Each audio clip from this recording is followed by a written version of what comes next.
was gonna do makeup today, guys, but I'm sorry. I really just can't be bothered to put makeup on days that I'm not going to work. But I'm very excited for today's video because I haven't done it in so long. It's been 6 months. Grab yourself a drinkity drink and a snack, and let's talk about books.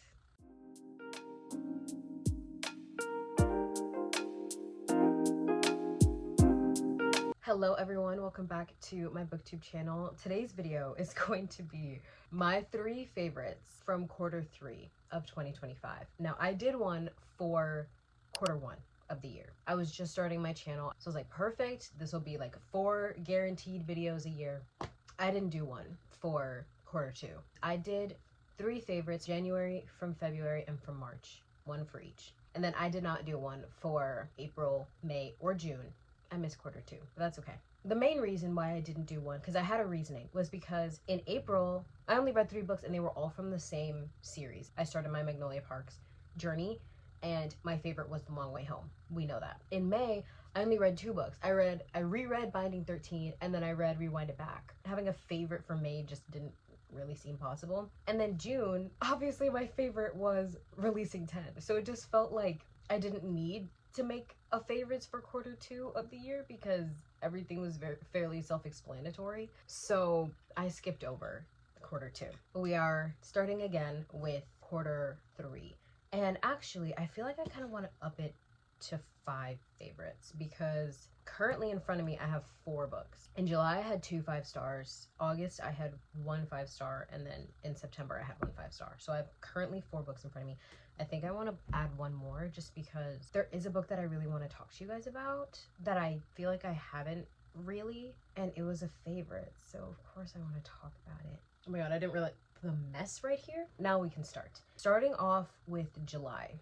July, I have 3 books that we're going to talk about for July because I read really good books in July. July was a really good reading month for me. I read 7 books in July. First, we're going to talk about possibly like one of my favorite standalones that I've ever read, ever. Even though it wasn't 5 stars, I still really love it. Nocticadia by Carrie Lake. This book was so good. This book was so good. It's like dark gothic romance. It's not super dark, but it has like dark vibes, dark themes, but it's like, it's by far not the darkest thing that I've ever read in my life, so be aware of that. I would say there are some trigger warnings, so definitely look those up just to make sure that this is something you can handle. But like on the dark like scale, for me at least, it ranks pretty low. This is like a dark academia setting. It takes place on Dracadia Island. It follows Lilia and Devrick, and it is professor student. Devrick has his own story, and so does Lilia, and they kind of intertwine in a way. Lilia is trying to find out what happened to her mother, and the only places she can go to is Dracadia University on Dracadia Island, and there, obviously, Devrick is professor there, and like I said, their stories intertwine. What Devrick is doing has a lot to do with what Lilia is trying to figure out, and vice versa. So it's just like their stories just intertwine so perfectly, on top of them having just amazing chemistry in general. I loved this book. It is long, but it did not feel as long as it was. Felt like 2 seconds. I also started listening to the audiobook as well so that I could get through it more immersively, and the audiobook was phenomenal. I love this book. This book was so good. I highly recommend her. Again, it's a standalone, so you don't have to worry about reading any sort of series, picking up a book before or after this one. Unfortunately, and fortunately, this is all you get of Lilia and Devrick. Next up, in July, I had 2 5-stars in July. I think I mentioned that already. One of them was For the Fans by Nyla K. I'm on chapter 13 right now. I'm rereading this book and like annotating it and stuff like that. Because when I first read it, I inhaled this book. I did not stop for a single second to annotate, highlight, tab a single thing. I was just reading because you could not pay me to put this book down. It was so fucking good. It follows Kyron and Avi, and it is stepbrothers, the college romance. They are polar opposites. Kyron hates Avi. Once put in a little bit of a financial predicament, they start, you know, filming themselves doing stuff for the fans in order to get money. This book was so perfect. Kyron and Avi are so perfect for each other. No one could ever convince me otherwise. This book was perfection. This book had crack cocaine in it. The two of us are very interested in purchasing some crack cocaine. Oh my god, I love it so much. I love it so much. Like I said, Kyron and Avi are so different. They are so polar opposites. Like Kyron is like the clean cut, sandy blonde hair, captain of the football team, quarterback of the football team. Avi is like the lone wolf, stoner, artsy, emo kid, black skinny jeans, long dark hair, flannel. Like he's that kind of guy. They are so opposite, but they work so perfectly together. I love them so much. Again, you could not pay me to put this book down. I haven't listened to the audiobook in a while or annotated anything in a while, so I need to go back. I will go back to this eventually and continue. I finished a journey. Well, for the foreseeable future, I finished a journey. Obviously, I had to mention it because it was a favorite of the entire year in a way. Magnolia Parks, Into the Dark. I haven't talked about this book since I finished it. I still think about this book. I miss them so much. I read Magnolia Parks Into the Dark. Obviously, this book was 5 stars. It couldn't not be 5 stars. The Long Way Home is still my favorite, but this book was everything. Everything I needed it to be, truthfully. Especially with the way that The Long Way Home ended. I needed this book to deliver, and it did. It took me a month to read it.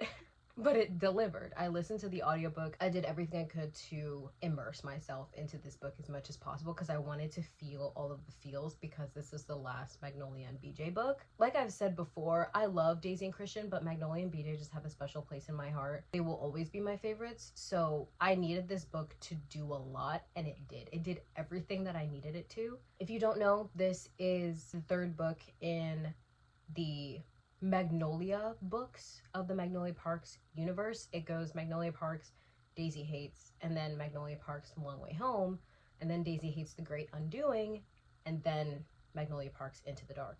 I do highly recommend reading them in order. I don't recommend just reading the Magnolia Parks books or just reading the Daisy Hates books. I guess you technically could, but I don't recommend doing that. I definitely recommend reading them like in the publishing orders because that way you get the entire story. There is the Magnolia and BJ story, and then there is the Daisy, Christian, and Julian story. They all intertwine, but they are technically separate. And this was the last book in Magnolia and BJ's story. It did everything that I needed it to. I can't think about this book for too long, or I will like want to sob and cry and die. I love this book so much. This was the perfect ending to Magnolia and BJ's story. I can't really tell you too much about it because it's not going to make sense unless you read the rest of Magnolia Parks. So go read Magnolia Parks and then you'll understand why I love this book so much. It will always have a special place in my heart, and I already have a Magnolia Parks tattoo planned. I'm so excited to get my Magnolia tattoo. I had 1 5-star in August, which honestly, I'm so incredibly grateful for because I feel like I'm not very hard to please, but then I also kind of am at the same time. I definitely get in my head about my ratings for books, which is why I try to mull over my ratings for as long as possible. I try to rate books once I've let the story fully digest. Another Jessa Hastings event happened in my life. I was baited again. How the fuck does she keep doing this shit? Because this is also going to be a series. This is part 1 to Isolde and Joa's story, and I didn't know that. I thought it was going to be a standalone. When I saw how short this book is, I was like, oh wow, Jessa, we're turning over a new leaf. No, of fucking course not, because at the end you see that hoe, and I was like, what do you mean? Well, obviously once I got to the end of the story, I was like, there's no way that this is the end. And then I saw that and I was like, thank God, but also, are you fucking kidding me? Another Jessa Hastings universe that we're going to be waiting for the next book to come out in 5 years when she decides to release it. But it's fine. I'm fine. I'm fine. So Time of Your Life by Jessa Hastings. This book still lives rent-free in my fucking head. It was so good. It gave me the same type of emotions that Magnolia Parks did. This book feels very, very similar to Magnolia Parks. So if you do like the Magnolia Parks universe in general, then you would like this because it's very reminiscent of that. It follows Isolde and Joa. Isolde is like a supermodel. She's the it girl of her time. She's in everything. And Joa is a famous musician. They meet one night. It's very insta-lovey. It's the type of insta-love that didn't piss me off because you get so much detail, so much background, so much information about these characters that like you kind of forget the fact that the whole book takes place within like a 2-week time span. It's not 2 weeks, I'm exaggerating, but like it is a very short time span. Granted, this book is like 300 pages. Obviously, it doesn't take place within, you know, weeks or months or years, even though it mentions it quite a bit. The fact that like, hey, we just met like a week ago is insane, that we're feeling this way towards each other, that we're having these conversations, that we are going through what we're going through in this relationship when we literally just met.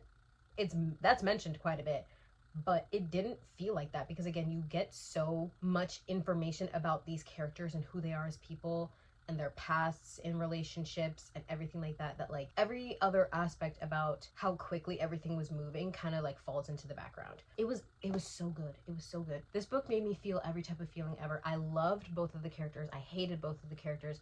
Actually, I never hated Isolde. Isolde is the queen of my heart and I love her with every fiber of my being. But Joa, I wanted to fucking strangle him 30,000 times throughout this book. Like, let me read you the back because I feel like there's no other way for me to explain this story to you other than what goes on here. It's 1995.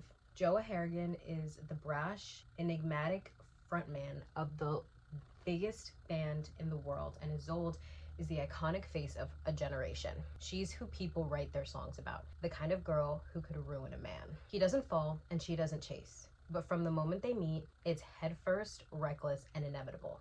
Too much, too fast, too consuming. Loving Isolde makes Joa feel alive, but it also makes him feel trapped. Her star burns just as bright as his, and he doesn't know how to be with someone he can't control.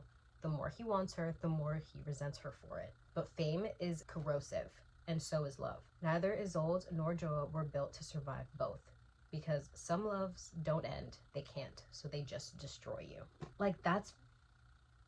Oh, this book was so good. This book was so good. I'm so excited for the second part that we're gonna get in 30 years, but I loved it so much. Like that one, loving Isolde makes Joa feel alive, but it also makes him feel trapped. Her star burns just as bright as his, and he doesn't know how to be with someone he can't control. The more he wants her, the more he resents her for it. That was so apparent throughout the entire story, which made you fucking hate him. Hated him. I hated him, I hated him, I hated him. But I also, the same way you hated BJ was the way that you hate Joa. So hopefully I learned to love Joa because I love BJ. But I love Isolde. She was my favorite part. I will never not love her. You can never make me hate Isolde Fanshawe. I love this book. It was so good. 5 stars. I didn't want it to be 5 stars, but it was. I was like, who am I kidding? I thrive on the toxicity when it comes to fictional stories. And last but not least, September. Obviously, my favorite book. You guys know from last week's video, my September wrap-up, that Hat Trick was my only 5-star of September. I love this book so much. I won't tell you too much just because I literally explained the entire plot in my last video. But it follows Lexi and Riley. Riley gets into an accident. He loses one of his legs. Since he is a starter on a NHL team, Lexi is put in charge of his rehabilitation because she is the head athletic trainer for the DC Stars. I don't even think I mentioned that. This is the 4th book in the DC Star series, and it is my favorite. Riley and Lexi were everything to me. They were everything separately. I loved Riley on his own. I loved Lexi on her own, and I love them together. I don't want to say too much. I gave you guys a lot more in-depth of an explanation during my wrap-up, but this book was my favorite of the entire month. And I feel like it's just going to remain my favorite for the entire series. I am very excited for Sinbin, which is the next book that's supposed to come out in November, but I think this one will continue to be my favorite. I love every other book in the series that I've read, but they were all 4.5 stars. This was the only 5-star I've had so far, and I love it. I love it, I love it, I love it. So I think I'm gonna change my way. I think 3 books is a little bit too little for how much I've started reading lately. So at the end of December, because I will do one for December, I will do a favorites from quarter 4 of 2025. I think I'm just going to expand it to 5 books because I think 3 is a little bit too little. Those were all of my favorites from quarter 3 of 2025. I'm very excited to see what my favorites will be by the end of the year. I'm so excited for like end of the year videos because I plan on doing like a 10 favorites for the entire year. Obviously, I'm gonna do favorites for quarter 4. I'm gonna do an end of the year book tag. So yeah, I'm very excited for like all of the end of the year videos. I'm pretty sure all of December will be like end of the year videos. So I'm very excited. I need to skedaddle on out of here because I have Chick-fil-A waiting for me. Let me know all your favorites from quarter 2 and 3. These are all of mine. Tell me if you've read these books, if you love them, if you hate them. Some of them I will take no criticism on, but other ones I can kind of understand why you'd hate them. But anyway, I love you all so much, and I hope you have an amazing day or night or afternoon or whatever time of day it is where you are when you're watching this. For me, it's 2:45 p.m. and I haven't eaten yet, so time for me to eat Chick-fil-A.